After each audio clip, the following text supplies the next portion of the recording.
do you see this woman? This is one of my favorite texts in Scripture, actually. And it's a beautiful, beautiful story. But as you know, we are in a season of Lent, 40 days before Easter weekend. So Lent serves to remind us that we need to be formed by Jesus. So the purpose of the storyteller in this case, the purpose of Luke, is for us to understand who is Jesus, and also, more importantly, what it means to be his disciple, to follow him. And from that, there is this that we have defined as the heart of discipleship. Why don't we read it together? To be with Jesus. Okay, let's start over. Now, like you had coffee, right? 1, 2, 3. To be with Jesus, become like him, and to do as he did. Good job. Luke's stories about Jesus reveal his deep desire to cultivate a similar heart for the lost within his community of disciples. So the community that gathers together and confesses that Jesus is its Lord will act in accordance to the Jesus that Luke is showing us. So, a few words from Luke's art and storytelling. Not last week, I did not preach last week, but the week before, we shared a very important text from the Gospel of Luke when Jesus reads in the synagogue. This moment, chapter 4, when Jesus defines his mission right at the beginning of the Gospel of Luke. Right at the beginning, actually, of his public ministry. So Jesus reads from Isaiah 61. Remember, the good news to the poor, to the brokenhearted, to set the oppressed free. And in Luke chapter 5, then we hear the story. Jesus heals a man with leprosy by touching him. That was not allowed. But, Jesus doesn't care much. Jesus forgives and heals a paralyzed man. Also, not allowed. Because at the time, there is only one place to get your sins forgiven. Where is that place? The temple. Good job. I'm so proud. Jesus calls a tax collector. A tax collector. Considered impure at the time by the religious system. Follow me. Jesus heals a man's hand on the Sabbath. Also, not allowed. This Jesus, I tell you, he likes making a mess sometimes. Luke 6, Jesus' sermon on the plain. And in your guide study for last week, you have to compare Matthew chapter 5. Good job! I'm so proud. Matthew chapter 5, the Sermon on the Mount, with Luke chapter 6, where Jesus actually says, blessed are the poor, those who hunger now. Jesus heals a centurion's servant. Again, he's reflecting Isaiah 61 and then his interpretation of it when he talked about Naaman, the commander of the Syrian army. Now he's going to a centurion man, right? Military commander of the Roman Empire comes to him asking for his servant to be healed. And remember what Jesus said to him? Because Jesus told him, hey, I'm going to go to your place and let's just heal him. And the centurion said, I'm not worthy of you entering my place. Just say the word, and he will be healed.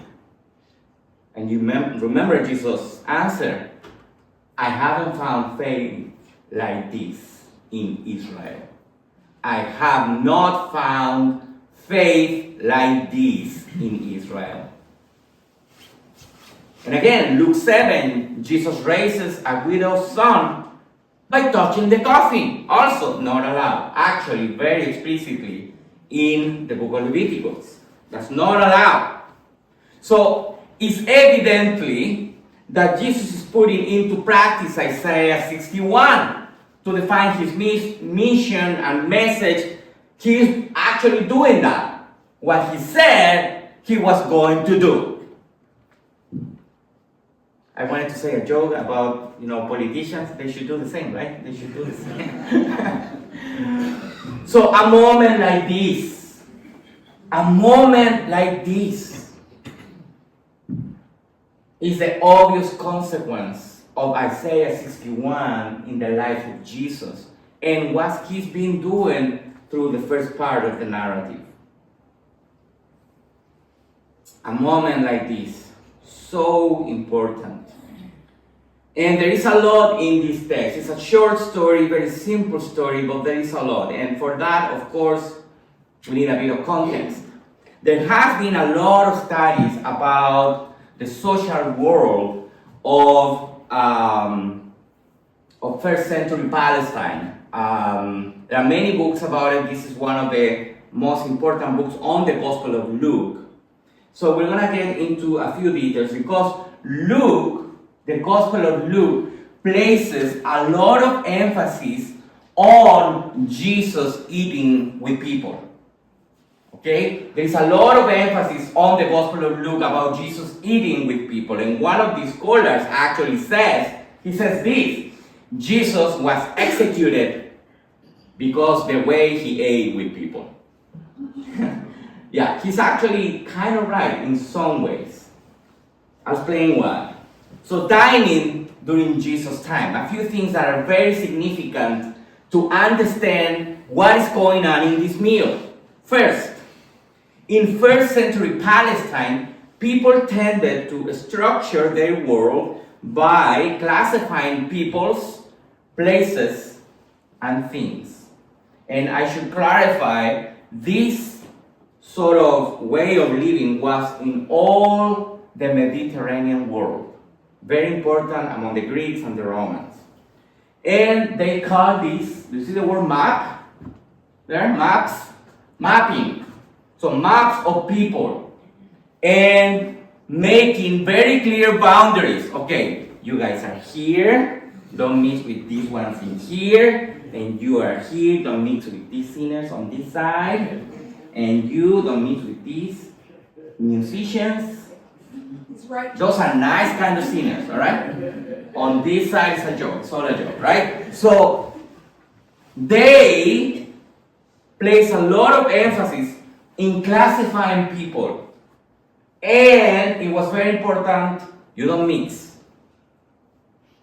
That was the thing, very important.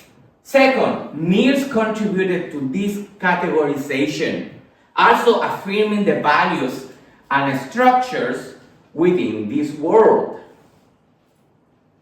So it is actually important who you eat with, who you hang out with.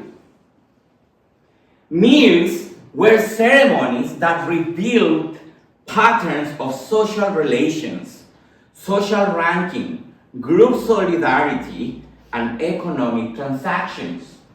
Today, when you have an agreement with someone, you sign a contract. At that time, you had a meal, right? So all of that to say this: meals and table fellowship are highly complex social events. Meals and table fellowship are highly complex social events. How do you eat? Who do you eat with? What other people will see and say about how do you eat? Who do you eat with? About how do you eat? For former meals, reclining was the appropriate posture, while sitting seemed sufficient for ordinary meals. Where's the picture? There's the picture, right? So that's actually a piece of archaeology found in Pompeii. So people ate being reclined. Jesus was reclining. So that tells you, that little word tells you that this is a sort of formal meal. Right? So people did not eat in tables like us, like this. Okay? So when you read the book or see the movie, what is it called? The Da Vinci Code, and there's all this fuss about how Jesus is sitting, and so Da Vinci knew that Christianity was false because the table all wrong, right? People did not sit like that. Da Vinci, great artist. Exegete, not good. Okay? So people were like that. So now you understand why, oh, I forgot my pointing thing. Why she is behind Jesus. Alright? And she is behind Jesus because you are leaning towards the food like this. So the table is on this side. Right? So you're eating like this. She is behind Jesus. She's here.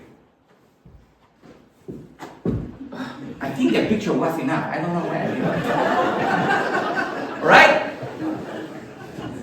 So that raises the questions of Daniel. What a table looks like. So I actually took this picture in the Nazareth village in Israel. That's a table in the Nazareth village, which is a replica of a village from the time of Jesus in Nazareth. Do you see why chairs like ours do not work at that place?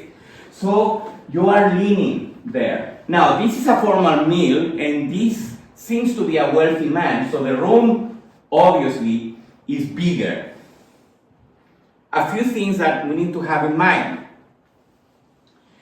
Since Jesus is a public figure, the door to this meal likely remains open so that interested people can enter, sit on the edge of the room, and hear the discussion. Jesus is a public figure when this is going on. I'm going to invite the rabbi to come to my home. So you invite the rabbi comes, and you leave the door and windows open so people can see. Right? So that was allowed. That was a custom. What was not allowed is that you start playing a role in that. Because that's not your home. You are invited just to observe and to hear. Right? So what happened here is that the rebuke in verse 39 against her is not because the woman has come to the meal, but because she did not stay on the sidelines. She did not know her place. She did not know her place. And on top of that, she sort of embarrasses the one who is hosting, because she brings one of these. The one on the left is an Egyptian alabaster bowl from the Greco-Roman era. These ones too, on this side. These are expensive perfumes for the time. So you could pay for them by working 1 year. 1 year of work in one of those. Now, one of those, you see they have a cover, you can remove it. Other ones, the most expensive ones, they did not have a closing thing. You have to break it to open it. That means all that perfume that is in the container has to be used. And she does that. So we are in this situation now. We are in the house of the Pharisee. And remember all those rules that scholars have investigated and have talked about it. All those rules.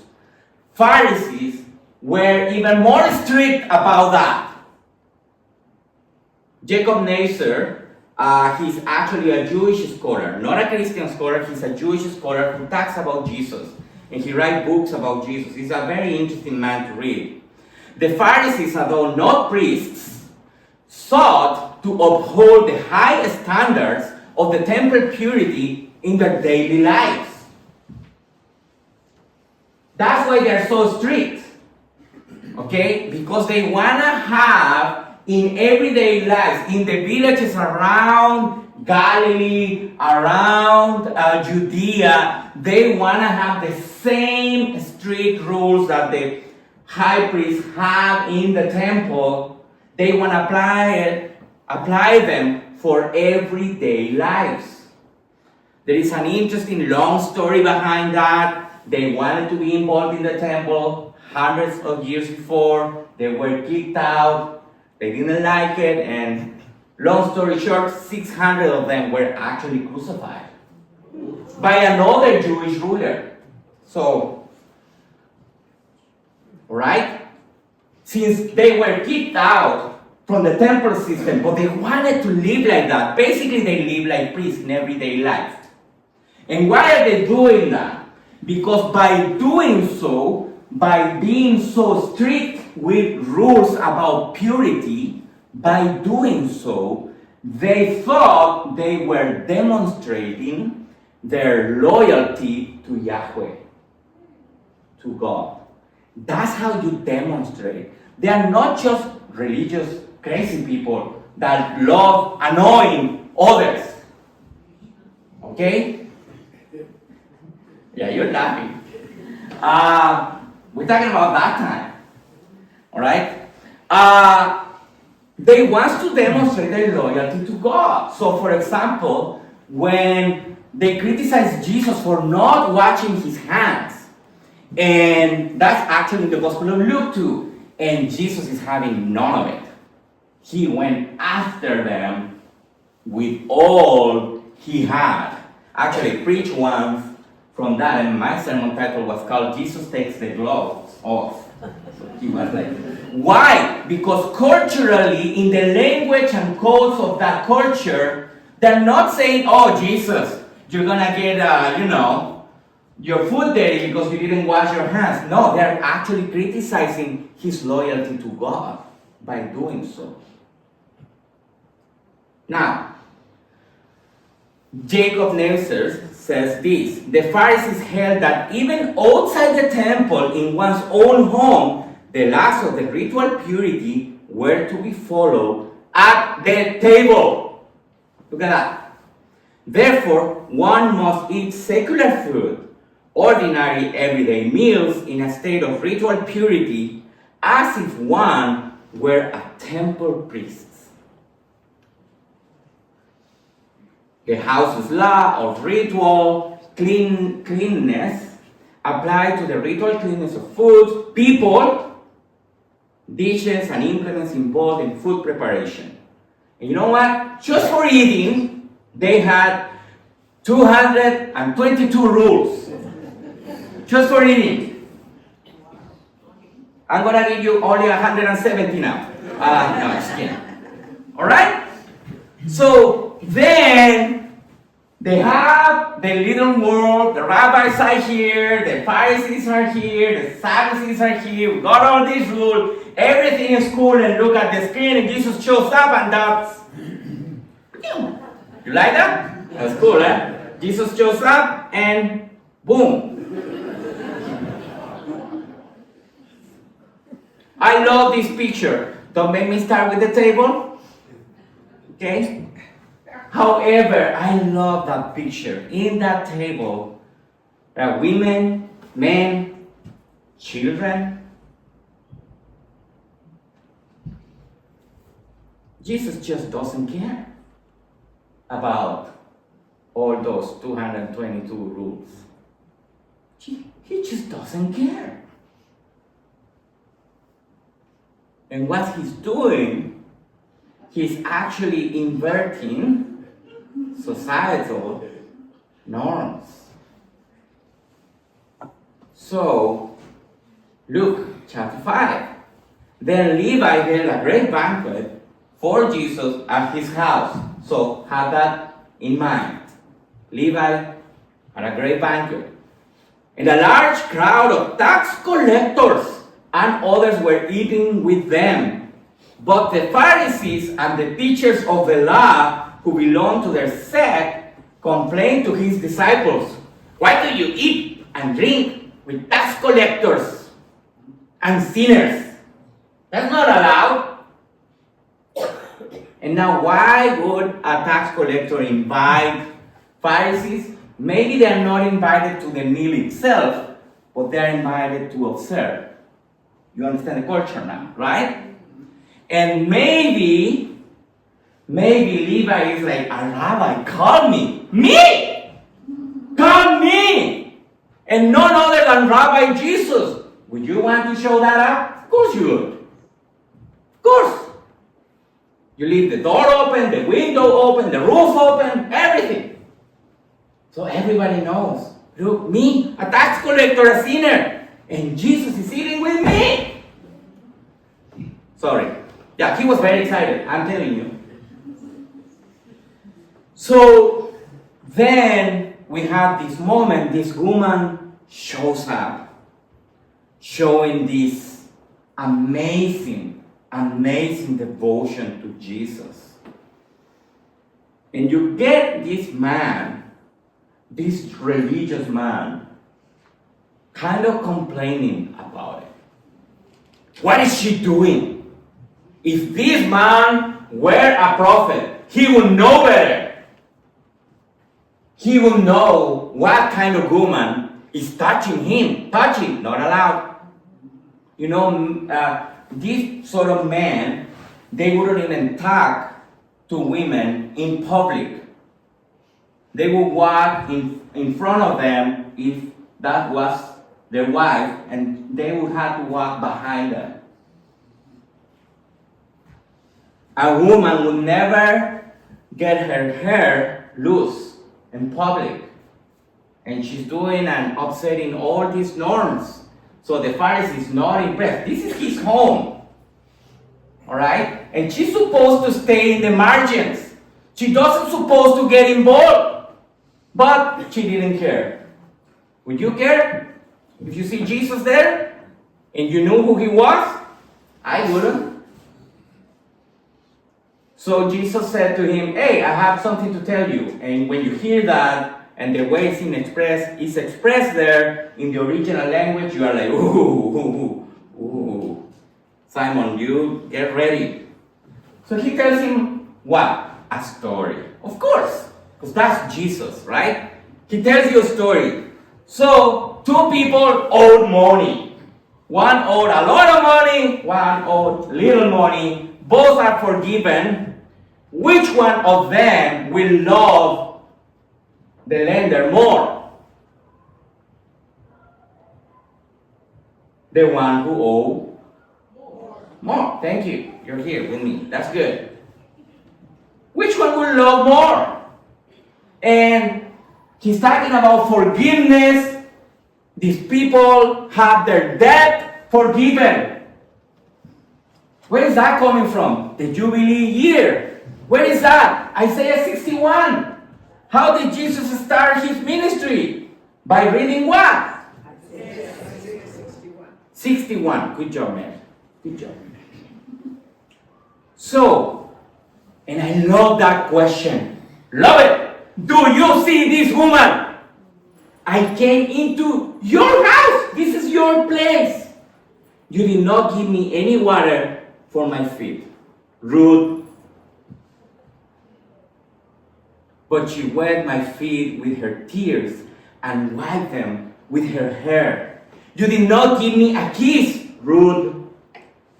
You're supposed to greet your guests like that. But this woman, from the time I entered, had not stopped kissing my feet.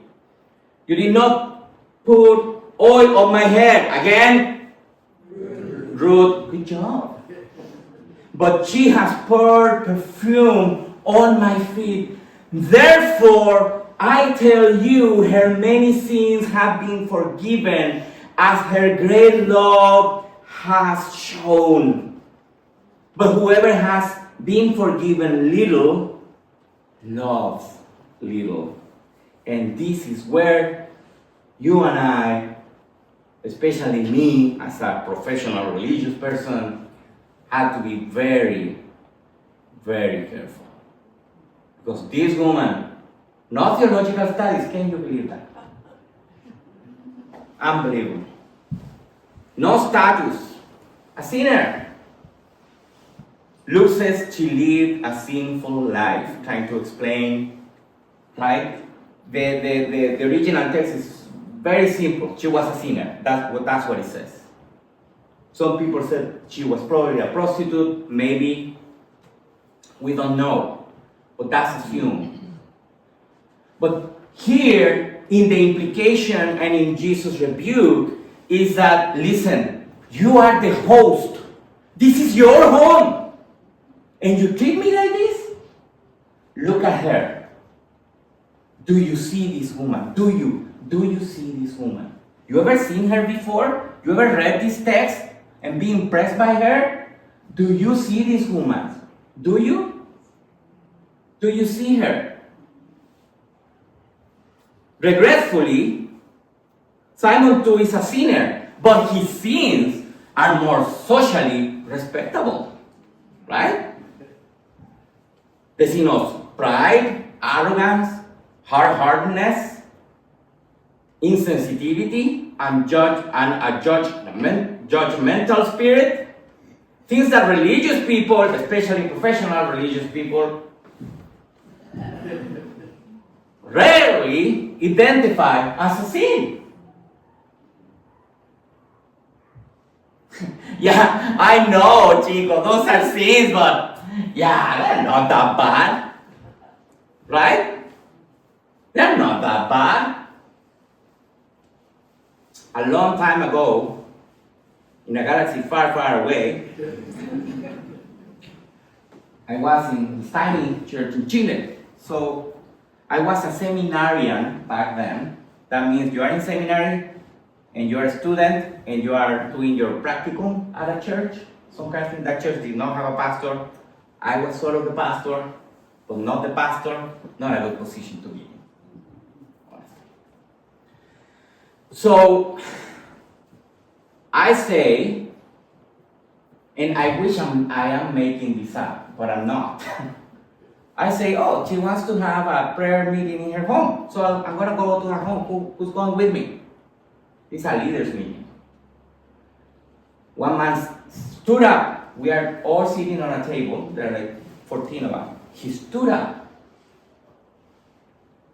hit the table with his hand, raises his hand. I will never enter that woman's home. That woman is a sinner. So, how did I respond? Well, I was young and stupid. I'm not young anymore, right? So, I must confess, I kind of lost it at that moment. I kind of lost it. And I really went after that poor man, right? Shouldn't have done that. But I wonder what Jesus had done. What he would have said. But that happens in Chile. That doesn't happen in Canada, right? No. So do you see this woman? Did you notice Jesus' name? The Pharisee is named. She's nameless. You notice that? Do you see this woman? She doesn't have a name. She doesn't have a name. Do you see her? She humbly acknowledges her own condition. Do you see her? Even in her condition of sinful, she gives the best offering she can give. From her wallet and from her heart, from her hands, from her hair, from her tears. She doesn't speak. Do you notice that? She doesn't utter a single word. But she gets all the praise from Jesus. Boy, I need to learn that. Yeah, I talk too much, I know. Don't worry, have an hour. Do you see her?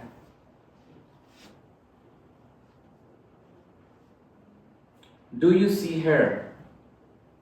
She expresses a devotion and a love for Jesus that is remarkable to the point of becoming a model of discipleship and adoration of Jesus. And by the way, she's a prostitute.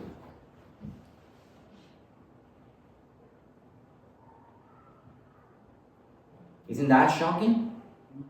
It should be. It should be. And it is. It is. Do you see her today? Have you seen this woman? So in this story, Jesus shows the transformative power of forgiveness. I don't think she went back to her own old lifestyle after that encounter with Jesus. This is the essence of Jesus' relational ethic. Unlike the Pharisee, who focuses solely on the sinner's past, Jesus chooses to recognize the potential that love and forgiveness hold for changing a person's heart. Because Jesus sees us, He sees us not as we are, but as we are meant to be.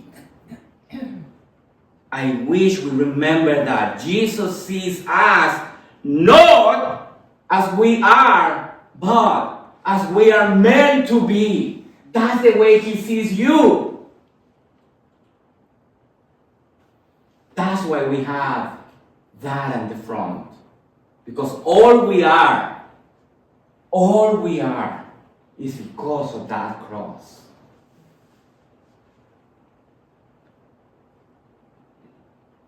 So, some reflections for us.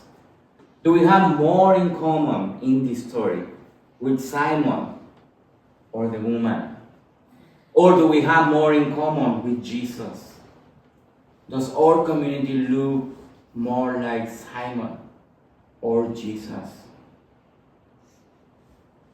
I know I gave you this quote, but I'm going to give it to you maybe every Sunday. Luke's compilation of sayings, parables, and stories about Jesus concerning the heart of God for the poor and the lost clearly indicates His desire to nurture the same heart among the community of disciples.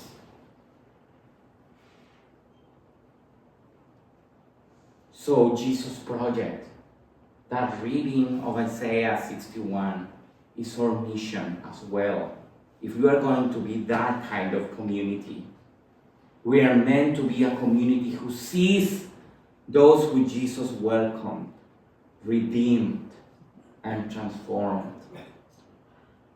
A church that follows Jesus has no boundaries in His love and compassion for those beyond its walls. Have you seen this woman?